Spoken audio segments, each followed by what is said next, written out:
Shalom, shalom, bonjour, réel plaisir de vous retrouver après cette belle fête des mères. Nous nous retrouvons pour notre programme habituel sur Royaume Vie Média.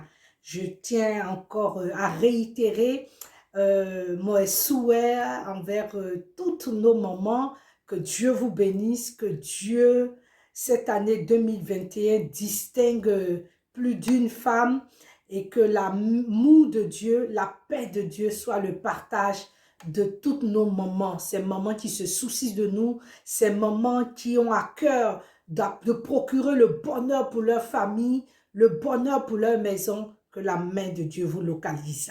Alors, nous recevons aujourd'hui l'homme de Dieu, le révérend Timothée Kaboré du Burkina Faso, et c'est dans l'émission Jeunesse pour la relève. Et le message, son thème aujourd'hui, c'est sur la jeunesse, et particulièrement la jeunesse chrétienne. La jeunesse chrétienne parce qu'il exhorte la jeunesse à marcher fidèlement dans les voies du Seigneur, une jeunesse consciente, une jeunesse que Dieu utilise pour sa gloire. Alors, je vais vous demander de partager pour permettre à des jeunes d'être déjà édifiés par ce message, d'être bénis par ce message. Alors, partageons pour former une véritable armée dans la vie de nos jeunes pour pouvoir aller partout pour proclamer Jésus-Christ. Donc, je vous demande de partager. Pasteur Kaboré, bonjour, que Dieu vous bénisse. Je bénis votre présence sur Royaume Vie Média malgré la distance, mais vous êtes toujours fidèle à votre poste pour pouvoir bénir les enfants de Dieu. Merci, nous aussi, nous vous disons merci et bonjour, mon époux et moi, que Dieu vous bénisse. Et je vous passe l'antenne, que ce message puisse bénir plusieurs jeunes afin que nous formions une équipe de vainqueurs dans le royaume de Dieu. Que Dieu vous bénisse et à tout à l'heure. Partageons et à tout à l'heure.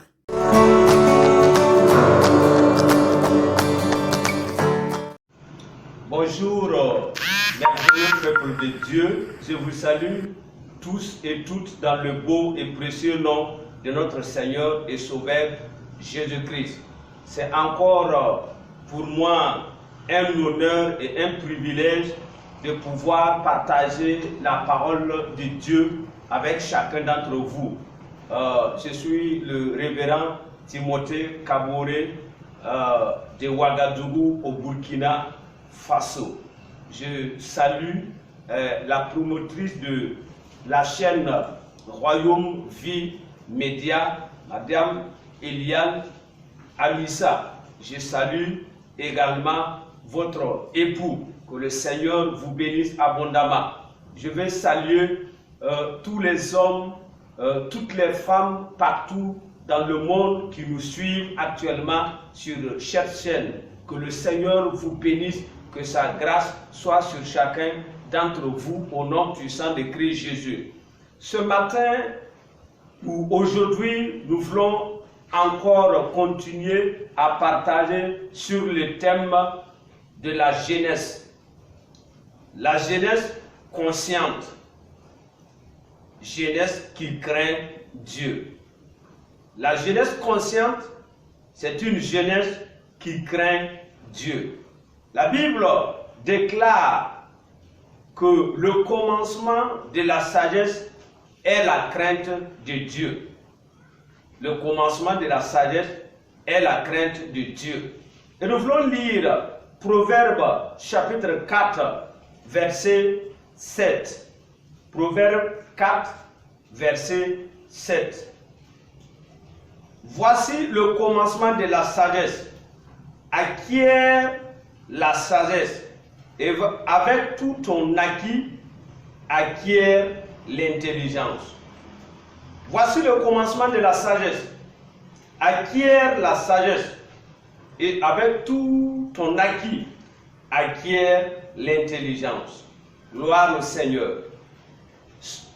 En ce jour, je voudrais m'adresser à la jeunesse partout dans le monde, particulièrement la jeunesse chrétienne, la jeunesse qui connaisse Dieu, la jeunesse qui veut servir le Seigneur, la jeunesse qui veut être responsable de demain dans les différentes nations à travers le monde. Dieu attend de chaque jeune de recourir à lui et de rechercher la sagesse divine afin de mieux vivre sur la terre et afin de mieux réussir sa vie sur la terre et servir le Seigneur durant toute sa vie. Oui, dans la parole de Dieu, nous pouvons voir que à plusieurs reprises, Dieu s'est toujours servi de la jeunesse. Lorsque je parle de la jeunesse, je parle des jeunes garçons comme des jeunes filles. Lorsque nous parcourons les saintes écritures, nous allons voir des témoignages concernant des jeunes que Dieu a utilisés à leur jeune âge. Dieu les a utilisés puissamment. Nous pouvons voir le cas de David, le petit David, le jeune David, derrière les brebis de son père. David était un berger et il a commencé à avoir la crainte de Dieu. Par l'éducation qu'il a reçue de ses parents, il avait la crainte de Dieu et il a commencé à servir le Seigneur dès sa tendre jeunesse. Et nous voyons que dans le livre des rois et 1 Samuel, nous voyons comment Dieu a utilisé puissamment David pour la gloire de son nom. Et dans 1 Samuel 17 particulièrement, nous voyons la victoire de David sur le géant Goliath.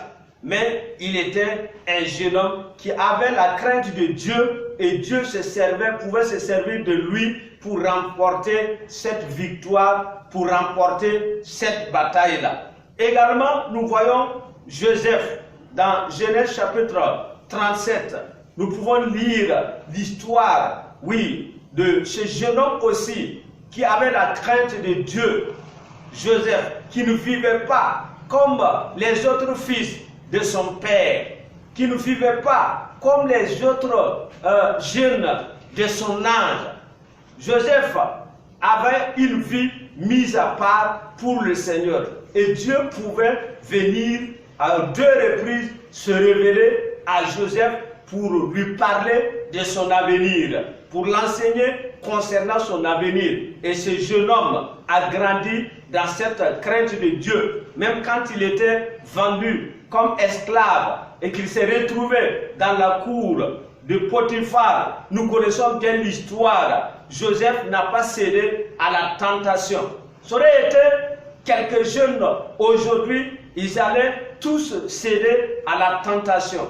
Et lorsque vous cédez à la tentation, immédiatement, vous arrêtez l'élan de Dieu pour votre vie. Immédiatement, vous coupez la trajectoire de Dieu pour votre vie. Vous annulez et vous arrêtez, vous retardez votre avenir. Mais Joseph, qui avait la crainte de Dieu, ne s'est pas mêlé de cette histoire. On l'a mis en prison. Il était toujours fidèle à Dieu. Et Dieu a vu la fidélité de ce jeune homme et Dieu l'a honoré.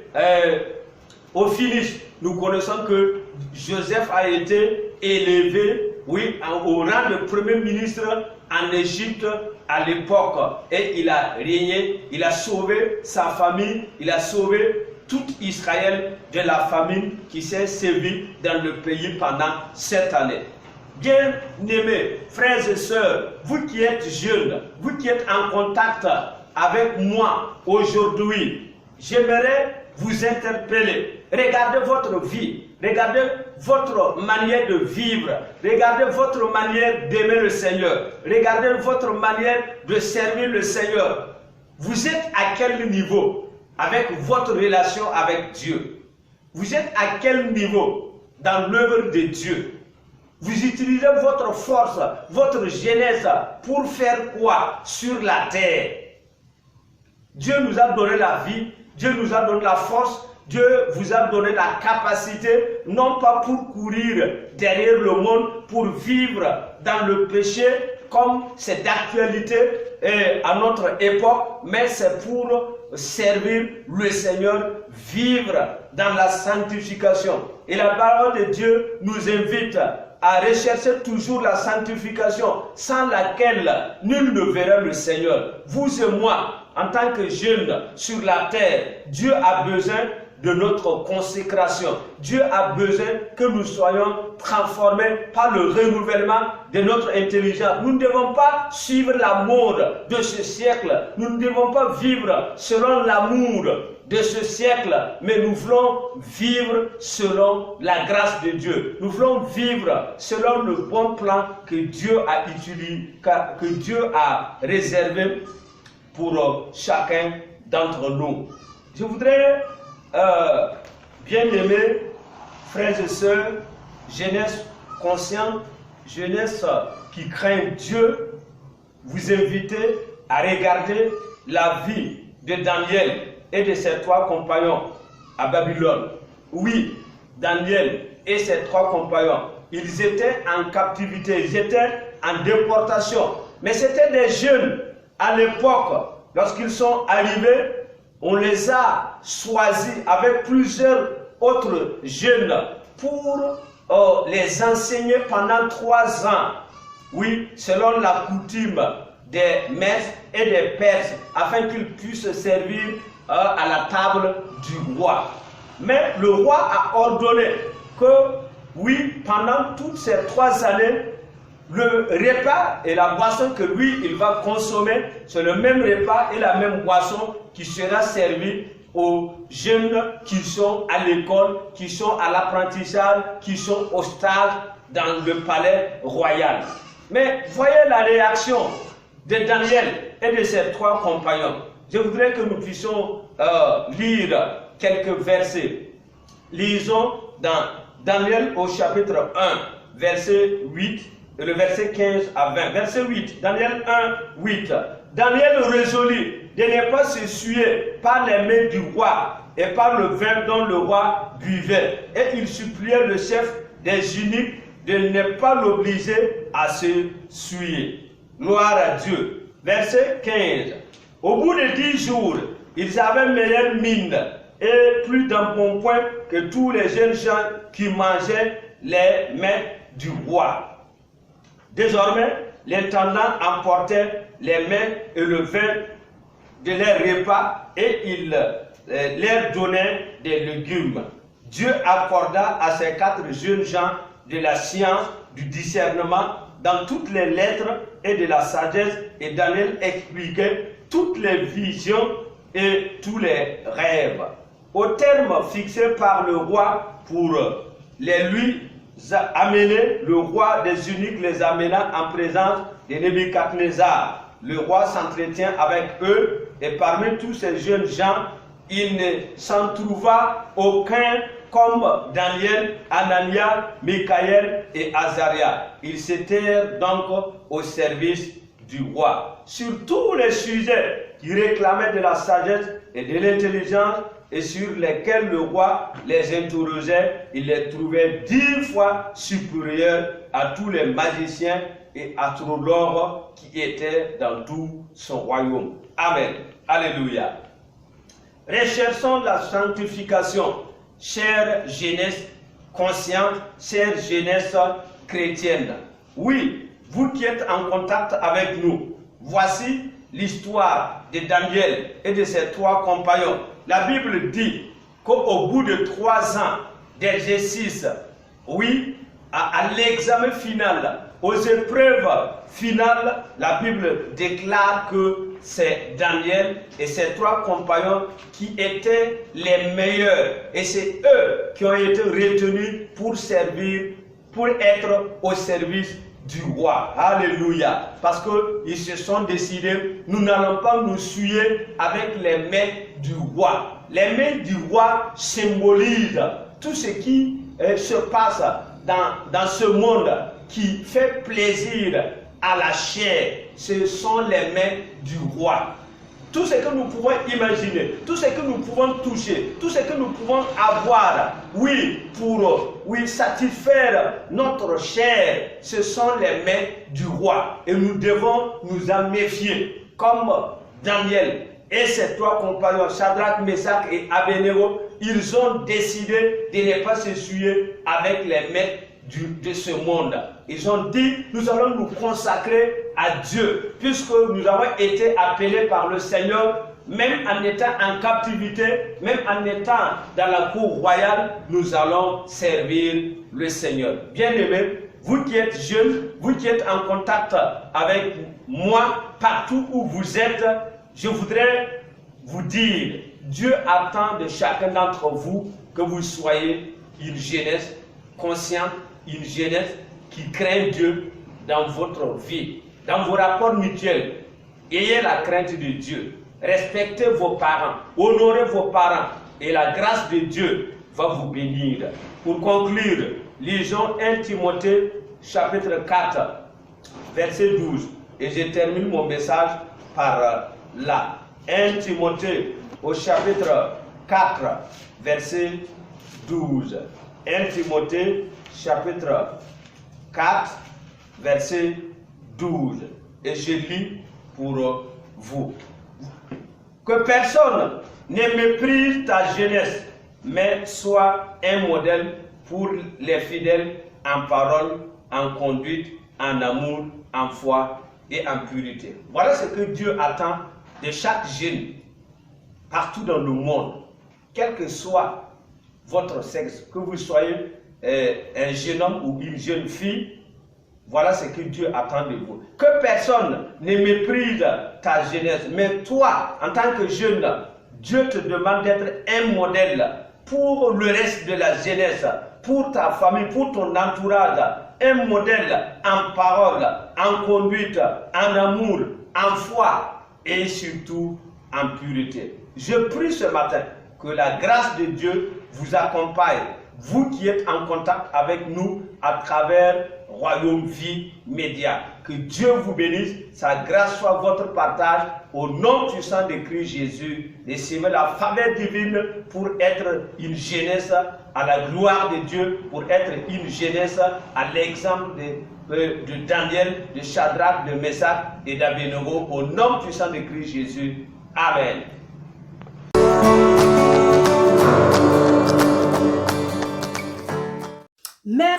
Merci pour ce beau message adressé à la jeunesse, particulièrement à la jeunesse chrétienne. Homme de Dieu, que le Seigneur encore vous remplisse et bénisse votre ministère. Alors, l'homme de Dieu nous a apporté un message fort à l'endroit de la jeunesse chrétienne. Et dans ce message, il exhorte les jeunes à vivre dans la consécration, à vivre dans la sanctification. Et il a utilisé certains jeunes dont la Bible parle, qui ont marqué leur histoire à cause de la crainte de Dieu qu'ils avaient dans leur cœur, à cause de l'amour de Dieu, et ils ont fait des exploits. Et aujourd'hui, le Seigneur veut encore faire des exploits avec toi qui me suis, toi en tant que jeune. On est toujours jeune, on ne vieillit jamais, mais particulièrement à nos frères, à nos petits frères, à ces hommes de Dieu qui ont décidé de marcher dans la voie de Dieu, qui sont encore jeunes, mais qui se sont consacrés. Que Dieu vous bénisse. Alors, jeunesse, soyez un instrument, parce qu'aujourd'hui, dans le monde entier, la jeunesse va mal. Quel que soit le pays, c'est difficile, particulièrement en Europe, précisément en France. Nous voyons l'attitude des jeunes que nous n'arrivons pas à comprendre. Des meurtres par-ci, des suicides, que le Seigneur intervienne. Si vous avez le fardeau des âmes, l'intercession, je voudrais simplement lancer un appel pour que nous puissions intercéder pour notre jeunesse. Intercéder pour cette jeunesse qui a décidé de prendre le couteau et d'ôter la vie à des personnes. C'est scandaleux, scandaleux et je ne sais même pas quoi dire. Tout ce que nous pouvons faire en tant que parents, en tant que responsables spirituels, en tant qu'Église, c'est d'intercéder. Intercéder, mais aller aussi apporter l'évangile, donc l'évangélisation. Seigneur, fortifie tous ceux qui se sont levés pour l'évangélisation, levés pour la prière en faveur de notre jeunesse. C'est pourquoi je vais vous demander de partager cette vidéo. Si un jeune chrétien reçoit cette vidéo, je t'en supplie mon frère, partage, parce que c'est ainsi que nous pourrons toucher les nations, toucher la jeunesse pour que le Seigneur puisse compter sur cette jeunesse-là. À bientôt et que Dieu vous bénisse. Merci, homme de Dieu, Kaboré. Merci pour tout ce que vous faites. Que toute la gloire revienne au Seigneur. Je vous dis à très bientôt pour un autre numéro dans cette émission, pour une autre émission. Que Dieu vous bénisse et puis au revoir.